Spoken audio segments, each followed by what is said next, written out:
حرج ہو رہا ہے تو پھر دوسرے کاموں میں لگیں آپ۔ راستے سے اخبار کے اوراق اٹھانا، یہ بھی انہی کا سوال ہے زہیب صاحب کا دبئی سے۔ اگر راستے میں ہمیں اخبار گرا ہوا ملے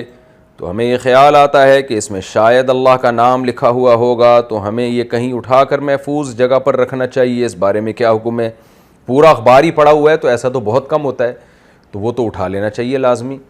لیکن اگر اخبار کا کوئی ٹکڑا پڑا ہوا ہے، کوئی کاغذ پڑا ہوا ہے جو کہ ہوتا ہے چلتے چلتے نظر آ جاتا ہے، تو اس میں حرج ہے، کیونکہ ایسے تو بہت سارے کاغذ زمین پہ پڑے ہوئے ہوتے ہیں، امکان تو ہوتا ہے کہ کسی پہ اللہ کا نام لکھا ہوا ہو، تو محض امکان کی بیس پہ آپ اپنے آپ کو اتنی تنگی میں ڈالیں گے تو پھر سارا دن کاغذ ہی اٹھاتے رہیں گے آپ بیٹھ کے۔ تو ہم دیکھتے ہیں صحابہ کے دور میں اور نبی صلی اللہ علیہ وسلم اور اسلاف کے دور میں وہ اتنے تکلفات سے کام نہیں لیا کرتے تھے ان معاملات میں۔ تو اگر واضح طور پر کہیں نظر آ جائے اللہ کا نام لکھا ہوا بغیر قصد کے، یعنی ایک تو یہ ہوتا ہے نا کہ آپ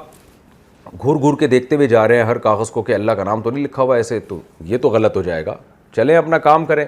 کسی کاغذ پہ نظر پڑ گئی اور واقعی جلی حروف میں اس میں اللہ کا نام لکھا ہوا آپ کو نظر آ گیا، پھر بہرحال اس کو ضرور اٹھانا چاہیے تاکہ اس کی بے ادبی نہ ہو، لیکن اس میں وہمی نہ بنے، اپنے کاموں سے کام رکھیں، چلتے پھرتے رہیں، اور کوئی چیز اس طرح نظر آ جائے بغیر تجسس کے تو ٹھیک ہے، نہیں تو خود سے تفکر نہ کریں، غور و فکر نہ کریں، اس سے آپ تنگی میں پڑ جائیں گے اور اہم کاموں سے رہ جائیں گے آپ، اور پھر شریعت بھی مشکل ہو جائے گی آپ کے لیے۔